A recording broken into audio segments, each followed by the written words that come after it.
시청자 여러분, JTBC 뉴스룸을 시작하겠습니다. 아마도 자유한국당은 어제 오늘 어느 때보다도 무력감을 느끼고 있을지도 모르겠습니다. 예산안은 한국당만 제외한 이른바 4+1 협의체에 의해서 통과됐습니다. 결국 대표를 포함한 한국당 의원들은 지금 본회의장 앞에서 또다시 농성을 시작했습니다. 그러나 예산안 통과는 이를테면 예고편입니다. 이제 여야가 사활을 건 선거제 개편안과 공수처법 등이 표결을 기다리고 있습니다. 먼저 농성이 이어지고 있는 국회부터 연결하겠습니다. 서복현 기자, 원래는 황교안 대표가 무기한 농성을 시작하겠다고 했는데 뒤에 다른 의원들도 합류를 한 모양이군요. 조금 전부터 시작됐다면서요?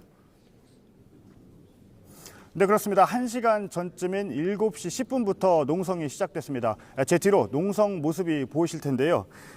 한국당 황교안 대표가 가운데에 앉아 있고요. 그 양 옆으로 한국당 의원들이 농성에 동참하고 있습니다. 자세히 보시면 황 대표의 앞에는 나를 밟고 가라 이런 문구가 크게 적힌 현수막이 바닥에 깔려 있습니다. 예, 무기한이라고는 했습니다만 언제까지 어떻게 진행이 됩니까?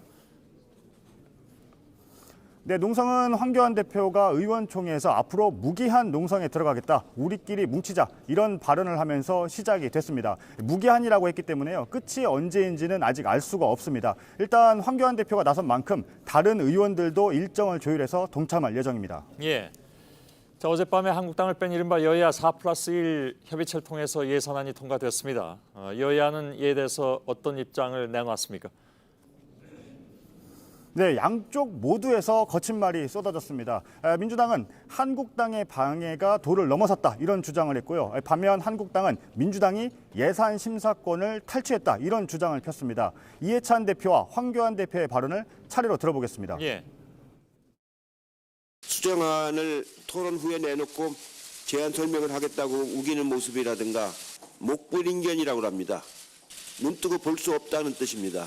찬동한 위성 정당들과 공모해서 밀실에서 국민 혈세를 나눠 먹는 뒷거래를 한 겁니다. 예, 오늘부터 12월 임시국회 시작일입니다. 그런데 안 열렸죠? 이유가 있습니까? 네, 임시국회 소집 공고문엔 오늘 오후 2시로 돼 있었습니다만 오늘 본회의는 열리지 않았습니다. 문희상 국회의장과 민주당 모두 여야 충돌이 더 거세지는 걸 부담스러워한 것으로 보이고요. 아직 4+1 협의체에서 선거제와 공수처 법안이 완성된 건 아니어서 최종 합의 뒤에 본회의를 열 것으로 보입니다. 일단 오늘과 내일까지는 협상을 이어갈 전망입니다. 예, 그러면 오늘과 내일 그렇게 마무리가 되면 협의가 그럼 금요일에 본회의가 열립니까? 네, 맞습니다. 민주당 핵심 관계자는 13일, 그러니까 금요일에 본회의를 열 것이라고 말했습니다. 오는 17일부터 내년 총선 예비후보 등록이 시작되는 만큼 선거제 처리를 더 이상은 미룰 수 없다. 이런 얘기가 민주당에서 나오고 있습니다. 이후 여당은 쪼개기 임시국회, 그리고 야당은 필리버스터로 맞설 것으로 예상이 되는데 이렇게 되면 국회 충돌은 계속 이어질 가능성이 큽니다. 예, 알겠습니다. 자유한국당의 농성장 앞에서 서복현 기자가 전해드렸습니다.